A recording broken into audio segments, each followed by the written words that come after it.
చెట్టినాడు టమాటా పచ్చడి ఎలా తయారు చేయాలో నేర్చుకుందాం. ఇది డిఫరెంట్ టేస్ట్తో ఉండే తమిళనాడు స్పెషల్ అయిన చెట్టినాడు టమాటా చట్నీ అన్నమాట. ఇది ఇంట్లో ఎలా తయారు చేయాలో నేర్చుకుందాం. దీనికి కావలసిన పదార్థాలు: 3 టమాటాలు, 1 పచ్చిది, 2 పండినవి, ఉల్లిపాయ ముక్కలు 6, 2 టేబుల్ స్పూన్లు ఆవాలు, పచ్చిమిర్చి 20, 1 టీ స్పూన్ శనగపప్పు, 1 టీ స్పూన్ మినపప్పు, 3 ఎండుమిరపకాయలు, స్పైసీ కావాలనుకుంటే ఇంకొకటి వేసుకోండి, చిన్న అల్లం ముక్క, రుచికి సరిపడా ఉప్పు,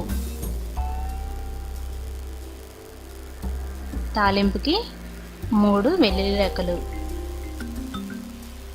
1 టీ స్పూన్ జీలకర్ర, కొంచెం కరివేపాకు, కొత్తిమీర, వేయించడానికి 3 టేబుల్ స్పూన్ల నూనె. ఇప్పుడు పచ్చడి తయారీ విధానం నేర్చుకుందాం. ముందుగా స్టవ్ వెలిగించి బాండి పెట్టి వేడి చేయండి. బాండి వేడైన తర్వాత 2 టేబుల్ స్పూన్ల నూనె వేసి వేడి చేయండి. ఆ తర్వాత 1 టేబుల్ స్పూన్ ఆవాలు వేసి వేయించండి. అవి పేలిన తర్వాత పచ్చెనగపప్పు 1 స్పూన్, మినపప్పు 1 స్పూన్ వేసి సిమ్లో పెట్టి వేయించుకోండి. పప్పులన్నీ సిమ్లోనే వేయించుకోండి. ఆ తర్వాత 3 ఎండుమిర్చి వేసి వేయించండి.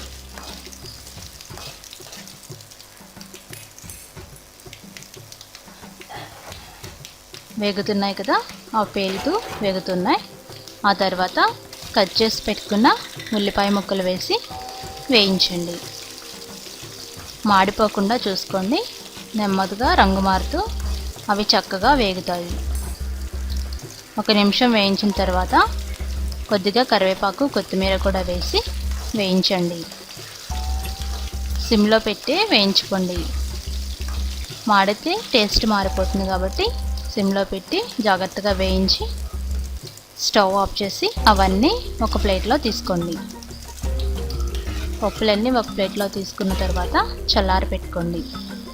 తర్వాత అదే నూనెలో పచ్చిమిరపకాయలు వేసి మూత పెట్టి వేయించుకోండి. మూత పెట్టకపోతే మీదకు తూలుతాయి కాబట్టి మూత పెట్టి మధ్య మధ్యలో తిప్పుతూ బాగా వేగే వరకు వేయించుకోండి.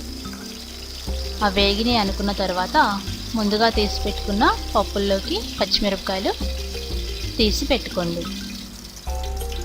ఆ తర్వాత అదే నూనెలో కట్ చేసి పెట్టుకున్న టమాటా ముక్కలు వేసి వేయించండి. టమాటా ముక్కలు కూడా వేసిన తర్వాత కలయబెట్టి మూత పెట్టి వేయించుకోండి. ఇవి ఉడకాలి, బాగా ఫ్రై అవ్వాలి, అందుకని కొంచెం టైం పడుతుంది. మధ్యలో ఒకసారి మూత తీసి గరిటెతో టమాటా ముక్కల్ని మ్యాష్ చేయండి. చూసారు కదా, గరిటెతో ఒత్తుతూ ఉంటే అవి త్వరగా వేగుతాయి. మరలా మూత పెట్టి బాగా సాట్ అయ్యే వరకు వేయించండి. చూసారు కదా, టమాటాలు బాగా వేగినాయి. ఒకసారి కలయబెట్టి స్టవ్ ఆఫ్ చేసి దాన్ని మరొక ప్లేట్లో తీసుకోండి. ప్లేట్లో తీసుకొని అవి చల్లారబెట్టుకోండి. ఇప్పుడు చట్నీ చేసుకోవడానికి ఫ్రై చేసుకున్న టమాటాలు, మిగతా దినుసులు, పచ్చిమిరపకాయలు రెడీగా ఉన్నాయి. ఒక మిక్సీ జార్ తీసుకొని చల్లారబెట్టుకున్న పప్పు దినుసులు, పచ్చిమిరపకాయలు, అలాగే చల్లారబెట్టుకున్న టమాటా గుజ్జు వేయండి. వేసి అందులో చిన్నగా కట్ చేసి పెట్టుకున్న అల్లం ముక్కలు, అలాగే రుచికి సరిపడా ఉప్పు వేయండి. వేసి మూత పెట్టి బాగా గ్రైండ్ చేయండి. మెత్తని పేస్ట్ అయ్యే వరకు గ్రైండ్ చేయండి. గ్రైండ్ అయిన తర్వాత ఇప్పుడు చూసారు కదా, పచ్చడి బాగా గ్రైండ్ అయింది. మెత్తబడే వరకు గ్రైండ్ చేసి ఆ పచ్చడిని వేరొక చిన్న బౌల్లోకి తీసుకోండి. చట్నీ అంతా బౌల్లో తీసి పెట్టుకోండి. ఇప్పుడు తాలింపు పెడదాం. 1 టేబుల్ స్పూన్ నూనె వేసి అందులో ఆవాలు వేసి అవి వేగే వరకు ఉండండి. హైలో పెట్టి ఫ్రై చేయండి. ఆవాలు వేగిన తర్వాత జీలకర్ర, వెల్లుల్లిపాయలు, అలాగే 3 ఎండుమిర్చి వేసి వేయించండి. ఆ తర్వాత కరివేపాకు, కొత్తిమీర కూడా వేసి వేయించండి. చూసారు కదా, బాగా వేగుతుంది. ఇప్పుడు సిమ్లో పెట్టి బాగా వేయించుకోండి. ఒక 2 నిమిషాల పాటు తాలింపు బాగా వేగాలి. జాగ్రత్త, మాడిపోకుండా చూసుకోండి.